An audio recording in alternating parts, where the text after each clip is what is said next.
Hello, good morning, good afternoon, good evening, depending on where you're joining from today. Thanks for joining our weekly tech agnostic digital transformation live stream. My name is 𝐟𝐫𝐸𝐬𝐿. I'm the CEO of Third Stage Consulting. We're an independent consulting firm that helps clients throughout the world with their digital transformation journeys. And today's topic that we're going to cover today are ERP lessons from small business ERP implementations. So we're going to talk today about what makes implementations different and what makes them succeed or fail for small to mid-sized companies. And we'll talk about what the definition of small to mid-size is here in a moment. But before I get to that, just a couple of logistical things before I introduce our guests as well. First of all, I mentioned that this is a live discussion that we do every Tuesday, same time, same place. We stream to YouTube, LinkedIn, Facebook, X, and TikTok. So thanks for joining wherever you're joining from today. And this is actually a live interview that we do that we then edit and add some additional content and make it part of our formal Transformation Ground Control podcast episode. So by being here today, you're actually part of the live production of that podcast, and the episode featuring this interview will be released in 2 weeks from tomorrow. Every Wednesday, new episodes of Transformation Ground Control are released, and you can find that podcast by going to transformationgroundcontrol.com, or you can find the podcast in any podcast platform where you might listen, Apple Podcasts, Google Podcasts, etc. Secondly, we're going to take audience questions. So any questions you have, if you're a small business owner, small business team member, you're thinking about technology, you're thinking about how ERP might apply to your project or some of the nuances of what you're facing, please drop those comments and questions in the chat. We're going to get to those questions here as we go. I'm going to get us started with a few questions I have, but ultimately want to hear from you, the audience, and the questions you all have.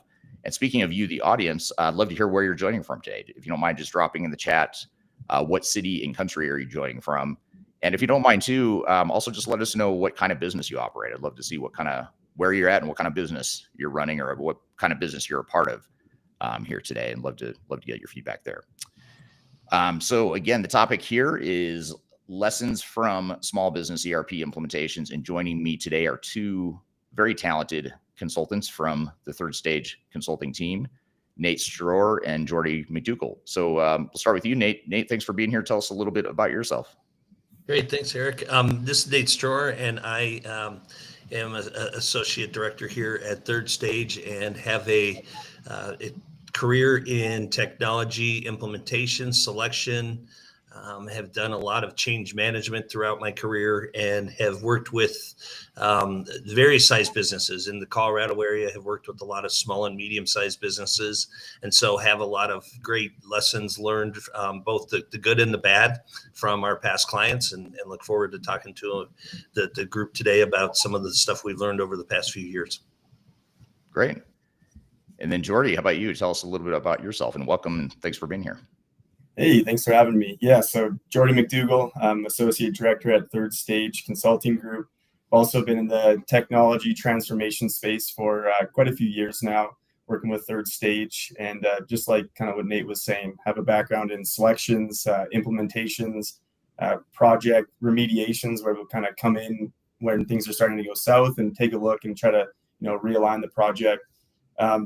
Worked with a range of different industries as well as sizes of companies. So that's, the multinationals, the multi-billion-dollar revenue companies, all the way to the small businesses. So, really looking at diving into this conversation and seeing what the audience has for questions as well.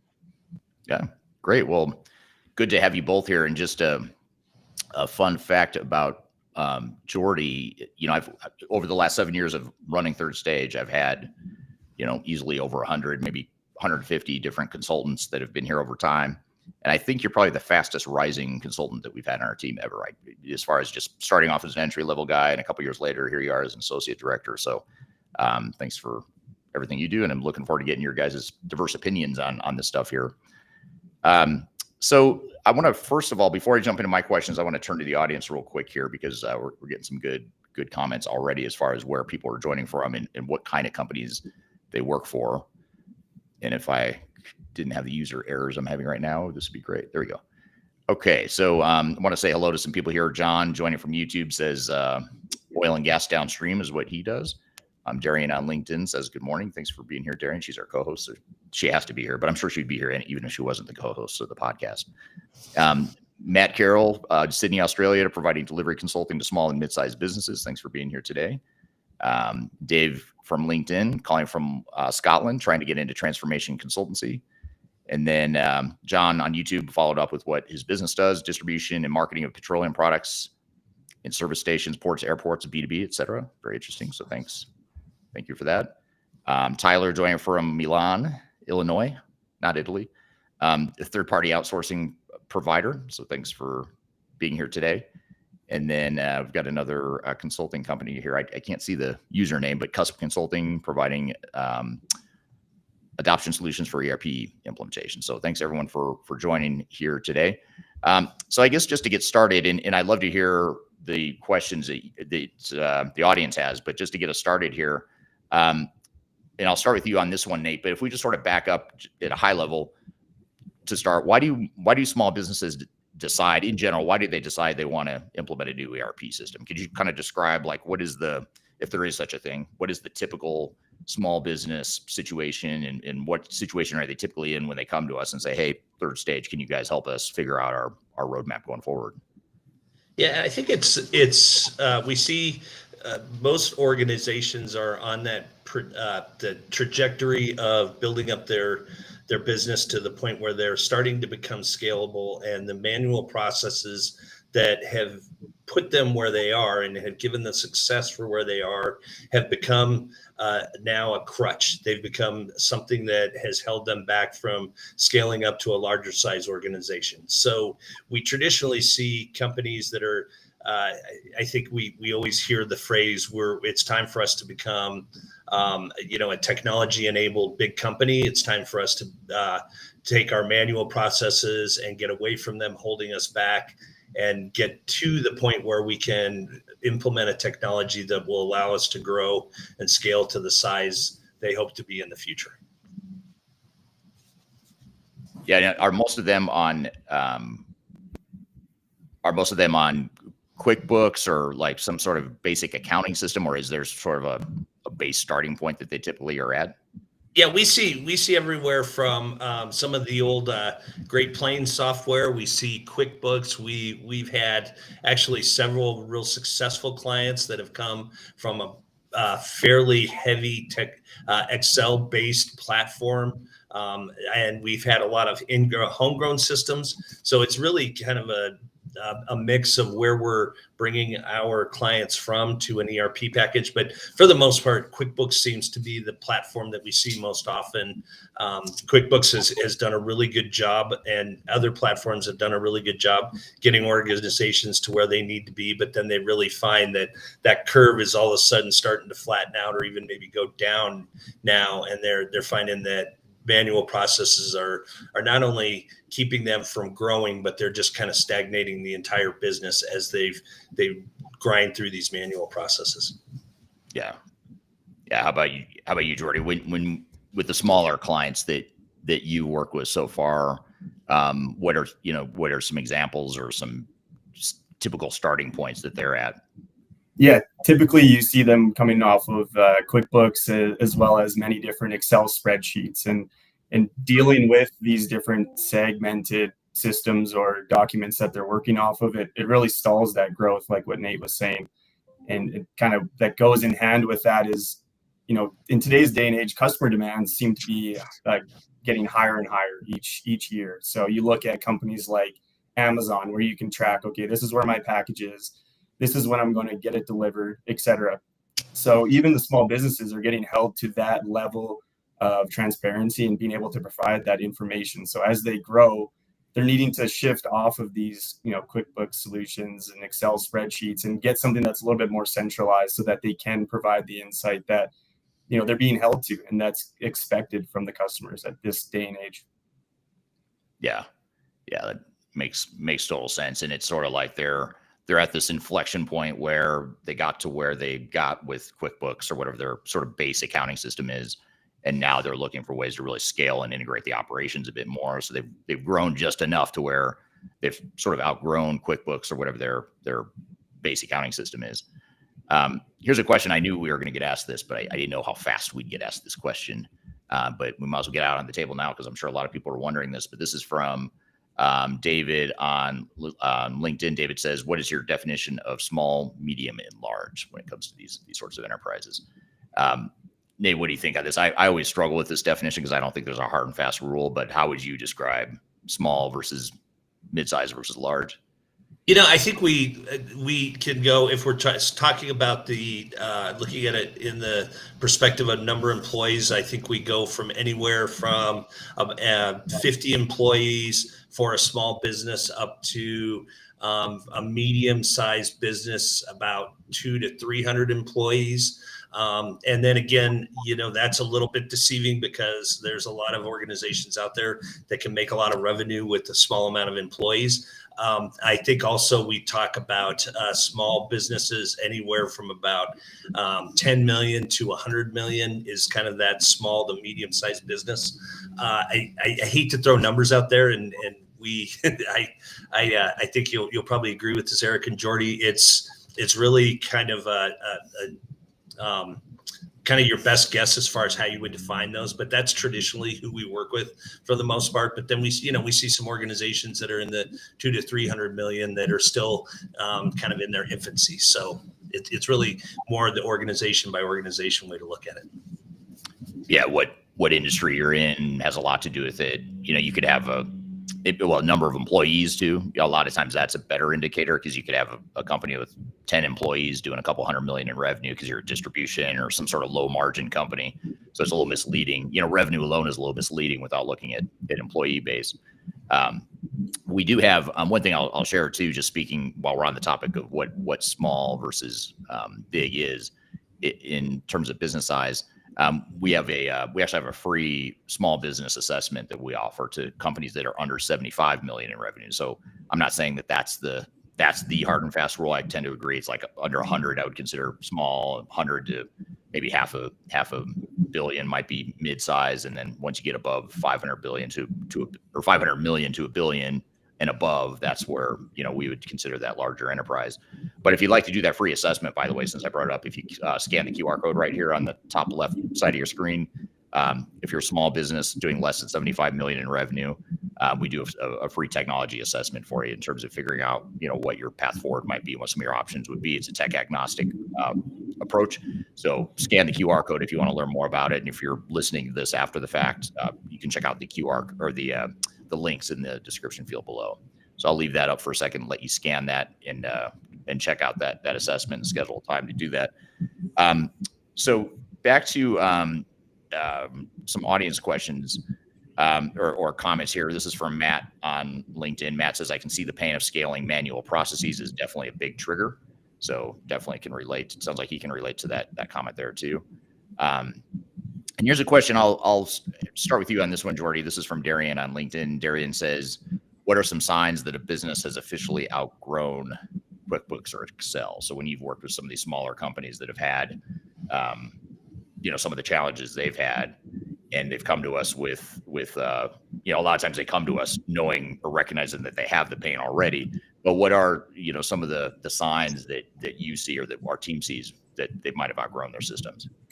I think just having an understanding of different areas within your organization. So one example I think of is, a distribution company, them not having full access to their inventory availability. They're having to click around to different areas to try to track down, what do they have on hand, what's available, and even knowing when it will be available if it's not currently available to their clients. So just having to click around and look at many different, Excel spreadsheets like Darian mentioned, or even not being able to fully trust that their data is correct either. Once you start scaling very quickly and it's very manual, it's much more difficult to ensure and be able to trust that your data is actually correct and that you can make informed decisions based off of that.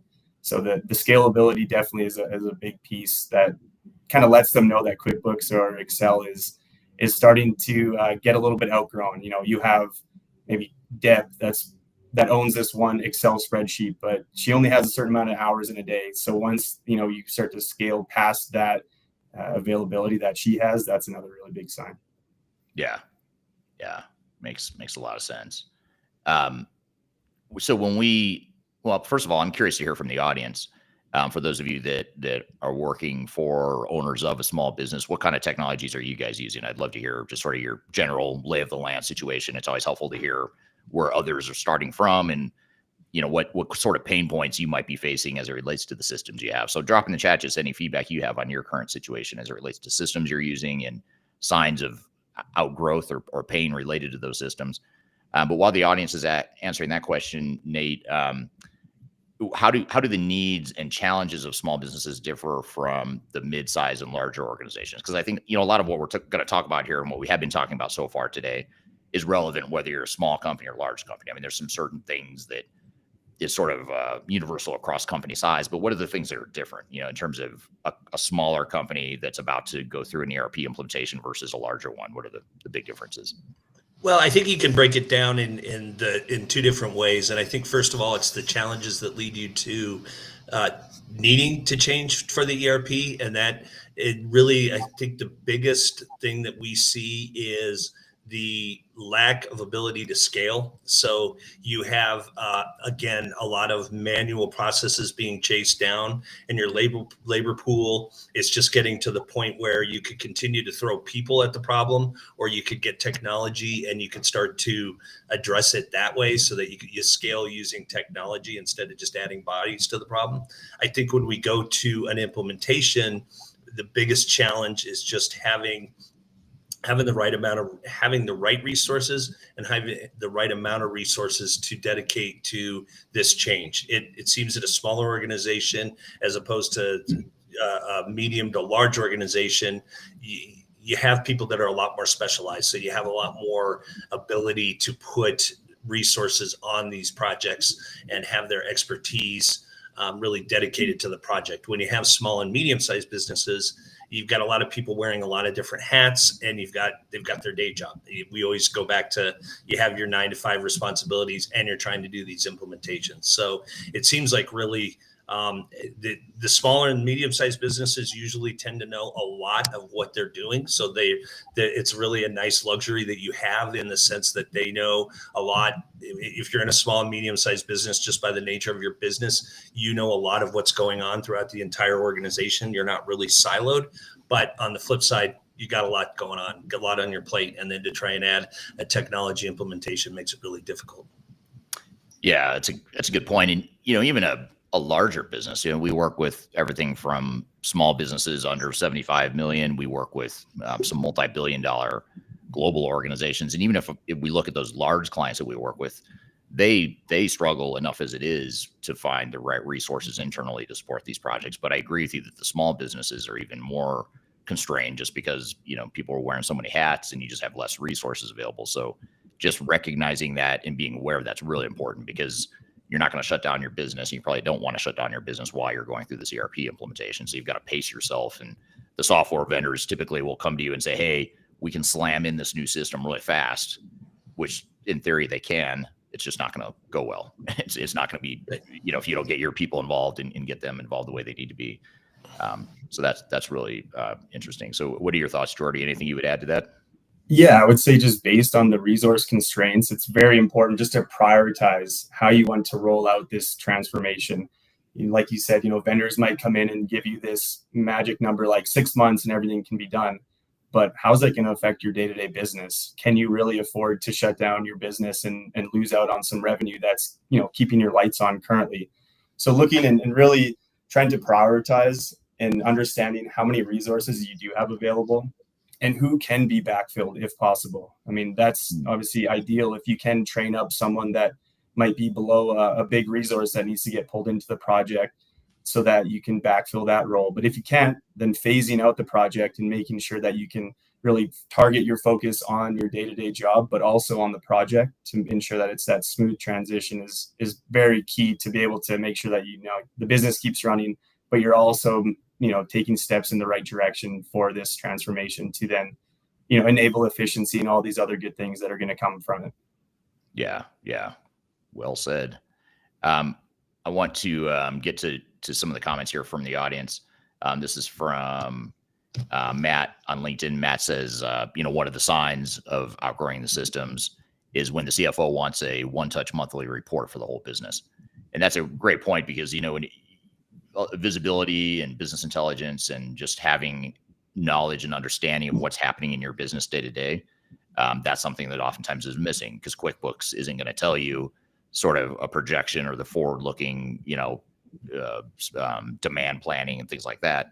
And so the ERP systems can provide a lot of other things that something like a QuickBooks can't, in terms of providing that integrated visibility across functions and across different parts of your business. Jordan on YouTube says that Jordan's currently using Microsoft Great Plains, implementing Business Central currently. Very manual processes and heavy paper-based processes for a 15 to 18 million revenue light manufacturing and supplier of construction materials. So thank you for that. That's a great case study right there. I mean, you're 15 to 18 million. That seems to be the right in the sweet spot or right in the zone where a lot of companies say, hey, the system that got us here isn't going to be that same system that's going to get us from 15 to 18 million to 50 or 100 or whatever it is you're trying to get to in terms of your revenue. So in the paper-based processes too, I think that's another common thing we see in smaller businesses is the big companies have it too, but the smaller companies oftentimes built the entire company on manual processes. And so trying to figure out a way that you can automate and integrate that with new technology is kind of the utopia that we're all looking for. Here's an interesting question from David on LinkedIn. David says, who do you find is the main decision maker as to whether a transformation will proceed? Noting visible executive commitment and sponsorship is required for the implementation to succeed.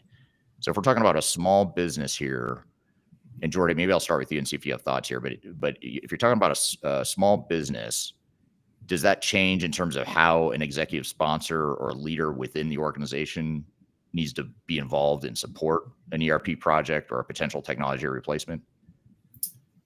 My initial answer would be no. I think that no matter what size of business you're working within, having that executive sponsorship or even just having that executive presence around to be able to communicate, this is why we were changing, this is the benefits of the transformation. And even understanding that it's not going to necessarily be easy, but it's something that the company is willing to invest in to make sure that, you can get towards your future goals or your future revenues that you're chasing. So I don't necessarily think that it matters on the size of the company. I do think that, executive teams are typically more hands-on in a smaller business.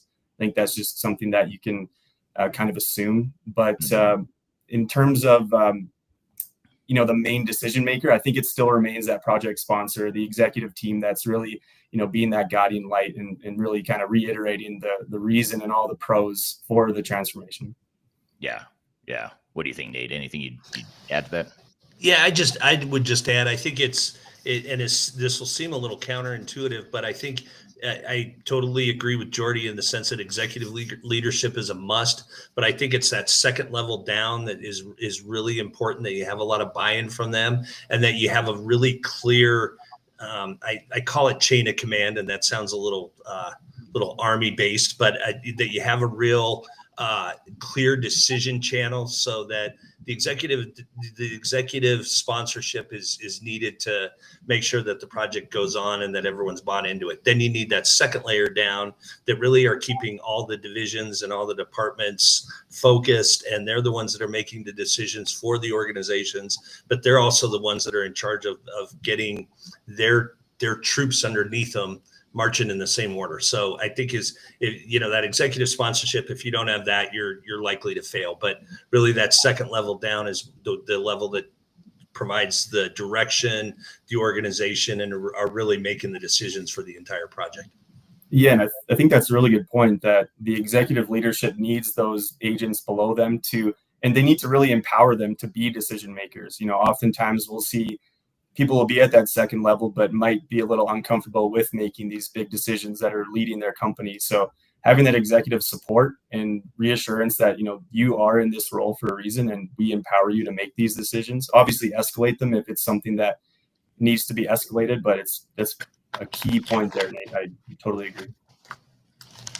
Yeah, and then you also get the dynamic of the founder-led organizations. Usually these smaller businesses are oftentimes the original founder is still the one running the company. And, that could be a good and bad thing, when it comes to these projects, because you need that person oftentimes who people are following, and oftentimes people have worked for that same founder, that same leader the entire time they're at the business. But you need that person oftentimes to be the face of the change, even if they're not involved. I totally agree with what you guys are saying, that you can rely on that next level down to sort of empower them, make decisions, that sort of thing. But you need that founder leader who probably has been making a lot of decisions for the organization over time. You still need them involved in getting their buy-in and really supporting the change within the organization. In which, speaking of that, kind of getting into this, keeping with this whole thread of internal buy-in and getting the employees of these smaller businesses involved in these projects. Matt on LinkedIn says, one key to success is the change readiness of the team on the floor, not just the readiness of the execs who might be driving the implementation and transformation. So it kind of gets to what you guys are saying, is you need to get people involved outside of just, the CEO or the founder, or even the next layer down. You need the frontline people. They're doing this job every day. You need them involved to enable the change like that. Yeah. So here's a question from Darian on LinkedIn. Darian asks, what are the most common missteps small businesses make during this transition, and how can they avoid them? Let's start with you, Nate. What do you think there? Well, I think, and this will go right back to the point that was just made. I think the most common is that we start all of our engagements off with an executive visioning. So whether it's a small organization, this session might be a couple hours. To some of our larger clients, we'll have a couple days that we'll work on this executive vision. But I think it's really important. And if you don't take this step, you're already starting off on the wrong foot.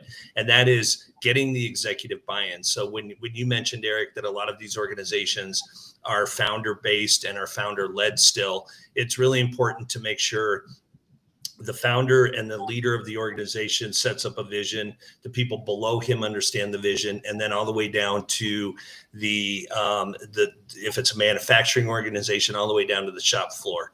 So having the executive vision and getting that vision out and communicating really well with the organization, just exactly where you are, where you're going, how technology is going to get there, and then what that means to everyone. So how your job's going to be different, and what are the changes you're going to see over the next 6 to 12 months, be it on the shop floor, at an executive level, at a mid-level, just detailing for everyone what exactly that means. If you don't have that clear vision and that clear communication, you're going to find everyone, it's kind of like, let's go over there and that's your target, instead of let's go to this exact target and let's figure out how we're going to get there. Yeah, kind of getting everyone to row in the same direction and preach from the same hymn book. Is that the right? What's the cliche? Yeah, Sing from exactly. the same hymn book. I'm not sure about cliches. I always find a way to butcher them.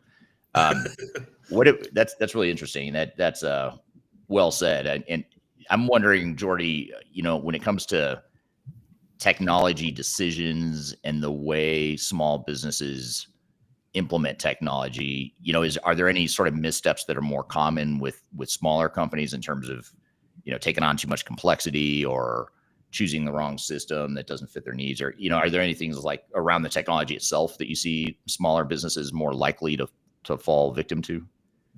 Yeah, I would say just defining your requirements up front and understanding, what are your pain points and what are your requirements that you need a system to help you, do your day-to-day job. Sometimes when you look at a new software system or a vendor comes in, they'll tell you all these great new features and functionality that might not even be applicable to you at this point in your growth stages.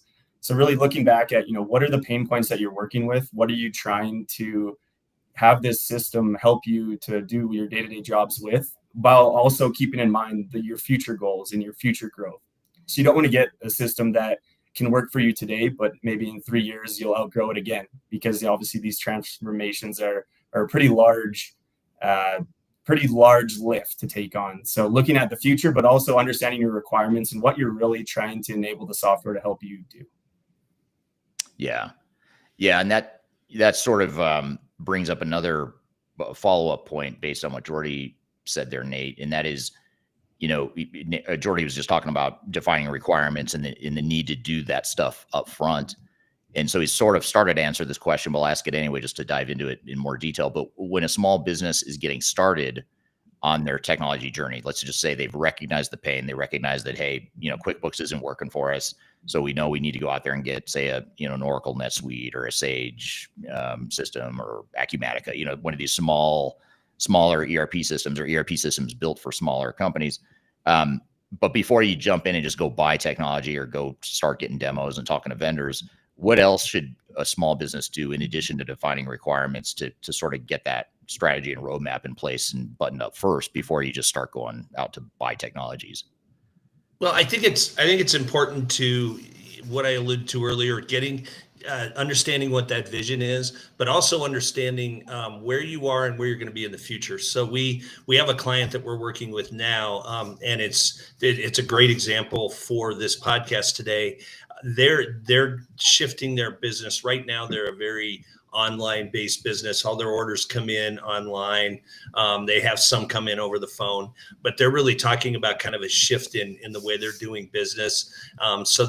It's really important to not only look at what your technology landscape is, but what your organizational capabilities are now, what technology you're going to need to implement in the future, what skill sets you're going to need in the future. It's important to know that just because your skill set is very well trained on how you're doing business now, your business is going to change. And that's the whole reason you're going through this transformation, is to try and scale and trying to adapt to the new business settings and the requirements that you're going to have in the future. So I think it's very important to say, what technology do we need to get in the future, but really looking at things as a whole and not getting very sideload of saying we're just doing an ERP implementation. You need to say this is part of a technology landscape and part of an organizational landscape that we're trying to support in the future.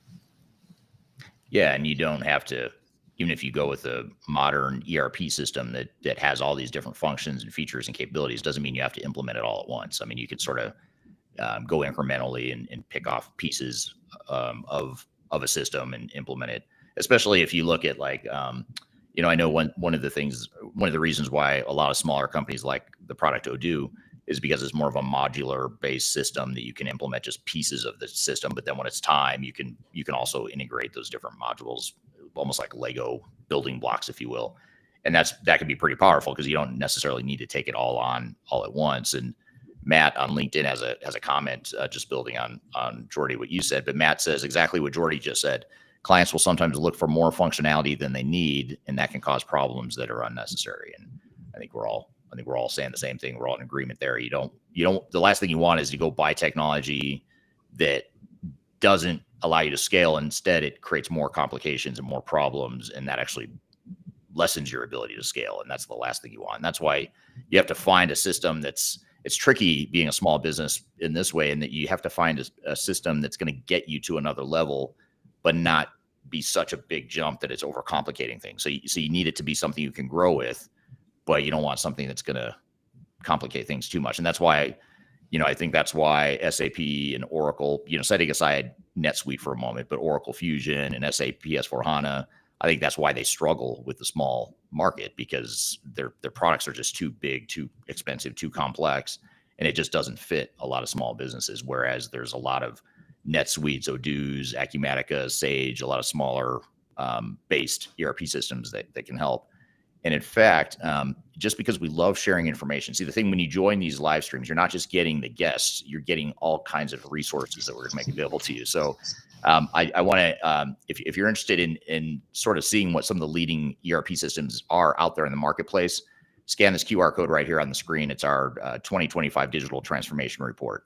So in that, we have a number of independent reviews and rankings of different systems out there in the marketplace, as well as other trends and just general best practices for making a project like this successful. So go ahead and scan that QR code if you'd like. You can download that for free off our website. And like I said, we're here not just to talk about this stuff, but we'll share as much as we can in terms of documentation and other resources that will help you.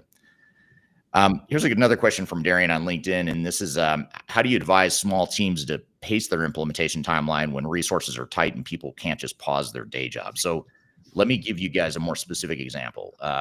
and I hate to do this. I apologize. Anyone here listening that might be from NetSuite, but I'm going to pick on NetSuite for a minute. And it's just because it's the first one that popped in my head. Quite honestly, there's no reason I'm picking on them in particular, but NetSuite has something called Suite Success, I think it's called, where it's sort of like a fast track implementation timeline. 90 days is oftentimes the timeline they'll give you and say, hey, we could implement NetSuite in 90 days. And we've seen it time and time again. Yes, NetSuite can implement their product in 90 days. I've seen it done. It's just a matter of, can your business consume NetSuite in 90 days? And that's the bigger question. And the answer to that is usually no. So let's assume here for a moment then that with NetSuite or any of these other ERP vendors, they're probably going to be able to implement technology a lot faster than you're going to be able to change as a small business. And keep in mind, these are small businesses that are relatively nimble and agile, and they move fast, or at least faster than their bigger counterparts. But still, even then, it's very difficult for these organizations to change that fast. So what are some advice or recommendations you might have, Geordie, on like, how do you add a dose of reality or a grain of salt to a vendor when they say we can do this in 90 days? And how do we set a timeline that makes the most sense for us as a business, not necessarily what the vendor thinks they can do? Yeah, I think one key aspect, and there's many different answers and avenues you can go with this, but one that I'd mention is to try to align your implementation to match up with potentially a slow season that you might have. Many businesses have a busy season and a slow season. So trying to align your project plan to line up well with that slow season so that you can take on a little bit more outside work, such as a transformation project. Trying to align like your UATs or your SATs with those slow seasons so that you can really sit in a room for a couple of weeks and really kind of dive into this while it's going on. If it's your busy season, you probably want to avoid it because that's going to bring a big disruption to your business. And also, like you mentioned, if you're implementing a system but you're not going to fully be adopting it and using it, then kind of what's the point of the transformation then? So if you're rushing through things and you're not really taking the time to train up your users to fully understand, the changes that are going to take place in your day-to-day job, and you're not able to fully adopt the system, then rushing to a go-live date isn't really going to give you that full benefit that you're looking to accomplish, and that you kind of set that goal at the start of the project to accomplish. Yeah. Well said. I mean, there is a lot of seasonality, it seems, in these smaller businesses, and you hit on a couple things. You talked about requirements, you talked about user acceptance testing. And for those that don't know, UAT, user acceptance testing, that's the point where the rubber meets the road right before go live of a new system, where you would actually play out scenarios in the test environment to basically try to simulate running your business in the system the way it's been configured and built, so that you can test it and make sure it works from a business perspective. But you need heavy involvement from your people. And to your point, Geordie, the last thing you want to do is do that at your peak, seasonal time of year. So a lot of times you have to plan around that and say, okay, it's not going to take 90 days like NetSuite says it's going to take. It's actually going to take us 6 or 9 months maybe. And that's okay. I think a lot of times people have this negative connotation of like, oh my gosh, vendor thinks this, but we're thinking this, we're totally off base and we must be doing something wrong. You're not doing anything wrong. It's just the vendors are thinking of it from a pure technology perspective, whereas you have to think about it from a business perspective of how's that technology going to fit in your business and how you're going to get it to work from an operational perspective. What about, Nate, you kind of gave an example a minute ago, so I'll ask you this, Geordie, in terms of a real world example of, can you give us an example of a recent small business ERP project that you thought went particularly well, or you thought maybe the client made particularly good decisions around how to go about the process? Yeah, there was one in particular where they were a food distribution company moving off of QuickBooks, like we mentioned, and lots of Excel spreadsheets, and they just had no real access into inventory availability. So they started looking at going through a selection. Their top 3 that they ended up with was Acumatica, Sage, and NetSuite. And they ended up going with NetSuite, and they had to kind of add on some warehouse management system functionality. But with that, they were able to then have more of this information on availability, when they can deliver their goods to people that are purchasing it, things like that. So they didn't have to have as many meetings. I do remember them mentioning they didn't have to send as many emails or schedule as many meetings to make sure that everyone was on the same page and communicating the information to their clients in a timely manner. It just allowed them to have more accessibility into the information they needed and the information that was wanted. So that's one aspect and one small business kind of real life story that was really successful. And the main takeaway was that they just got to eliminate lots of those manual processes, picking up the phone and giving someone a call within their organization. Yeah. That's a really interesting one. And it's also interesting because you mentioned some specific systems that are out there for smaller businesses that they can consider. And that, I think maybe that's another thing, just to build on what you said, Geordie, just a kind of a word of advice to the small businesses out there. In that, there's a lot of really good options. The good thing about being in the small market is that you have so many different options of what types of systems you could go with. I mean, there's a lot of, obviously, the big names like Microsoft Dynamics and SAP and Oracle, but they're not necessarily built for smaller businesses. But you do have, you've got Oracle NetSuite, you've got someone on the stream just a moment ago mentioned Microsoft Business Central. SAP has their Business One product that's more for the smaller companies. Acumatica, DCOM, Odoo. There's a lot of Sage. I think you mentioned Sage too, Geordie. So there's a lot of different systems that are out there, and so you just want to do your research, and that's why I encourage you again to take advantage of our free assessment for small businesses. I'll put the QR code up here once again, but scan that QR code if you want to get a free assessment of your small business situation. We'll be happy to help. And we're really trying to open this up to the community, just because a lot of times small businesses are limited or constrained in their ability to use consultants. So that's part of why we offer this free assessment, and we can get you started on the right track. And we just do it for companies that are less than 75 million in revenue. So happy to do that for you if you just scan that QR code. I'm also going to put up a new QR code in a second for the transformation report, the digital transformation report, because someone mentioned in the chat that the QR code wasn't working. It was given an error. So I'm going to put up, I have a new one here that I'll put up in just a moment. So try that free assessment. There's the QR code. You can rewind if you missed this, or go to the link below after the fact. And then I'll put up the QR code, the new QR code for the transformation report. So scan that right there. That should work now, but let me know if it doesn't. Thank you to whoever it was. Someone in the chat mentioned that it wasn't working. So apologies for that. So back to the questions here, though. What about change management? Now, this is a topic, it's sort of like AI. It's like you can't have one of these conversations without talking about AI or change management. I feel like those are two universal things that always come up, but we haven't really talked about it yet. We've sort of danced around it or touched on it a little bit, but change management, oftentimes I think people think of as like a big company, nice to have. Like, I'll do change management that if I have the resources, the extra time, the extra money. But small businesses struggle with change as well, like just getting people to come along for the change and come along for the ride, and getting them to fully adopt this software so that you get business value out of your investments there. But how does change management differ with smaller businesses compared to big companies, would you say, Nate? Let's start with you.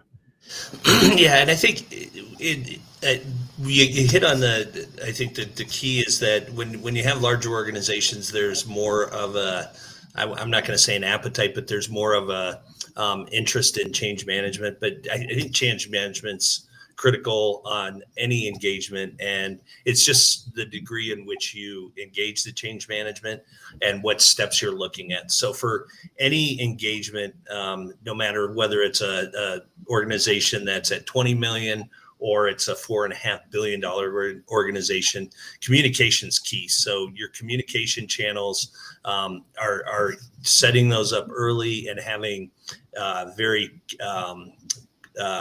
precise and concise communications to all the organizations at a very set time and a set manner. If you're going to communicate to the shop floor differently than how you're going to communicate to the executive team, but having those regularly scheduled, very short and concise communications is critical no matter what your size of your organization. The second, I think, that's as important is the readiness. So whether you're, again, organization that has 20 employees or whether you have 20,000 employees, it's really sitting down and saying, what sort of skill sets do you have the right people in place? And then do they have the right skill sets in place to adapt to the new technology and the new way of doing business? And I think that that's far overlooked on most of our clients is you just assume that you put the new technology in place and everyone's going to be able to adapt to it immediately. You have very sharp people that have gotten you to where you're going to be, but they might need to learn new skill sets, and the organization's going to operate differently because you're going to come from a very reactionary mindset to a very proactive mindset. You're going to have the ability to start looking forward instead of just doing a lot of manual processes to catch up. And then I think really the other overlooked component, no matter what the size of the organization for change management, is learning and training. You have to have a really good mechanism in place, not only to learn the technology as it's going to be implemented, but to continually be training your employees, your new employees, and your organization as you implement new technology, as you incorporate new technology into the one that you implemented. You just need to have that constant training and teaching mentality and learning mentality in place, and you need to have the right tools in place as well. Yeah, makes sense. Good advice. How about you, Geordie? Anything you'd add to that as far as change management from a small business perspective? And yeah, you can tell Nate is a change management expert. He nailed lots of those there. I would just say that when you bring in technology and you start to eliminate manual processes, oftentimes that frees up lots of time and availability for your employees. And with that, there can also be the fear aspect where your employees now start to question their value for the company. So I would say that just communicating, now that you have this open time and this availability, this is how we can utilize you to then continue to bring value to the company, rather than, because oftentimes that fear creeps in, am I going to get laid off? Am I going to get fired? Things like that. So really getting out in front of that and, expressing that with this newfound efficiency, we can now have open time to start to focus on other business activities that maybe were put on the back burner when you were working through those manual processes. So really getting out in front of the training, the communication, and just looking to continue to add value to the business and instilling some comfort in your employees that the change isn't necessarily going to replace you, but it's going to free you up to then allow you to chase down other activities that fit your skill set, and et cetera. Yeah, it's a really, really good point. I mean, it's also something that you just triggered in my mind, Geordie, as you were saying that, is that, one of the challenges that small businesses have that the bigger companies don't have, that's really important and really powerful, is, typically in smaller businesses, people feel like they're more part of how the company was built or is being built. And so they have a sort of pride of ownership, maybe more so than a big company where you're just a cog in a machine or you're just one of 1,000 employees. Whereas at a small company, if you're one of 20 or one of 50 people or whatever it is, you just feel more ownership. You have more influence over the organization. And so that's a good thing, right? And that creates a certain amount of loyalty and motivation and things like that, it's hard to replicate it at a smaller or at a larger organization.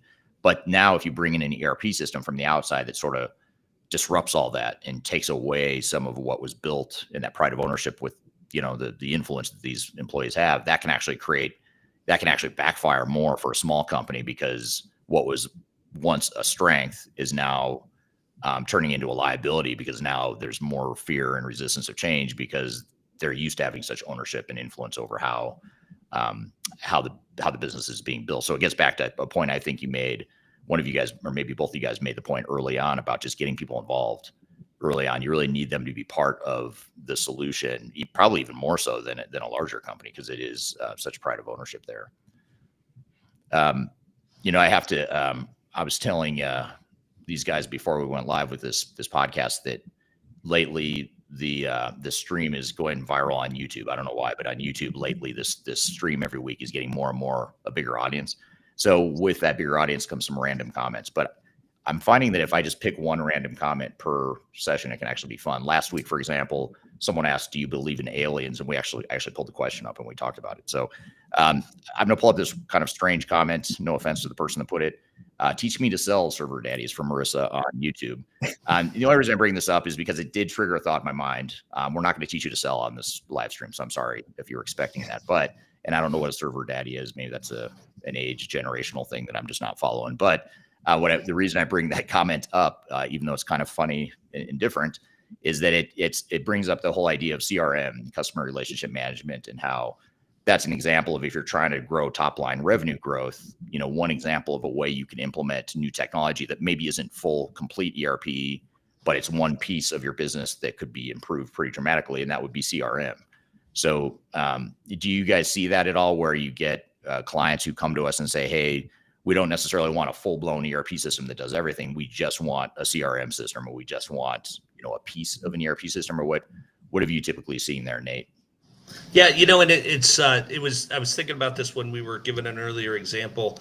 We had a client probably about 4 years ago, when we were first, when Third Stage was kind of more in its infancy, and they originally wanted they hired us to help them with a pretty big ERP implementation. It was going to kind of change the way their organization handled their finance and that sort of thing. They were a very membership-based, customer-based organization. And through our executive visioning and some of our early sessions with them, we figured out that they really needed to put less of an emphasis. They still needed to put a financial package in place, but really they needed to focus more around their CRM. They had a very subscription-based business model. And so we really turned the focus away from the financial piece, which was still really important, but more to how they did their day-to-day business and what would enable them to sell better, to engage their members better, to give their members more access to this subscription-based sales and delivery method.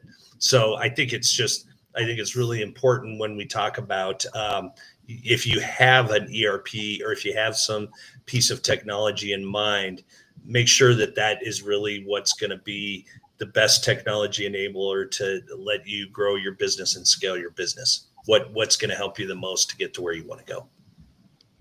Yeah. It's good advice. And Geordie, what about cost? When we think about the cost of these projects for small business, what are some of the hidden costs that you've seen some of our small and mid-market clients struggle with or get surprised by?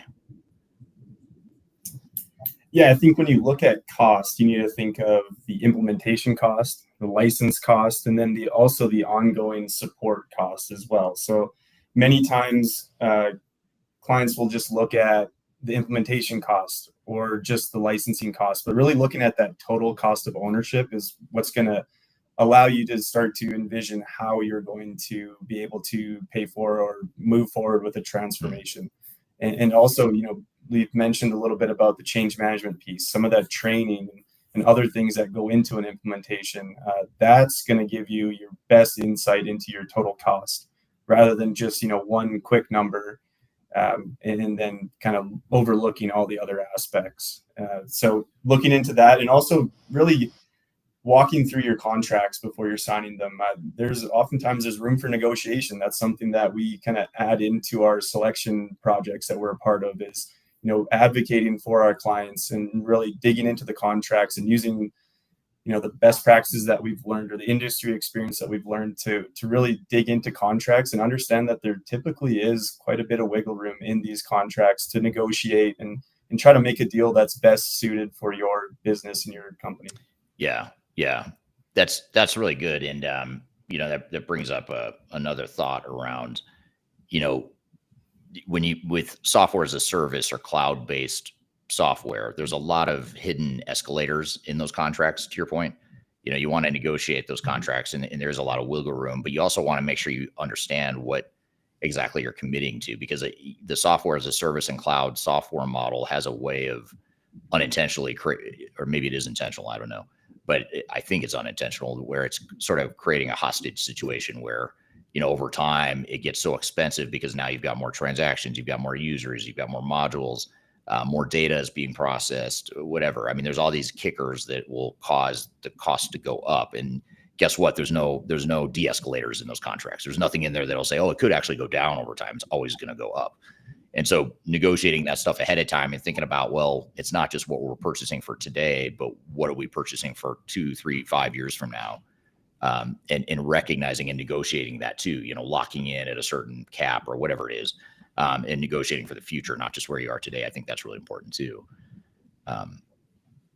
And just as a follow-up here from Marissa on YouTube, Marissa was hoping to finally pass that sell me the pencil test today, but even though we're not going to provide you input for that here today, we can talk about CRM systems, which might help you sell the pencil. And then Marissa was also asking if this is actually live. So I can confirm that this is indeed live.